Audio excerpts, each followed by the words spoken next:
Welcome to our 1 minute gardening. Check out this Mickey Mouse plant. It's a fox face or nipple fruit.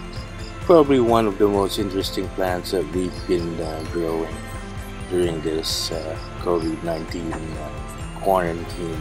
This can be propagated using the stalks and nahinuging fruit. A matured fruit can be propagated as well. So this is an interesting piece of plant.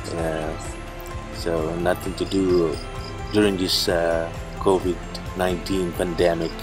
We've been exploring about plants and more.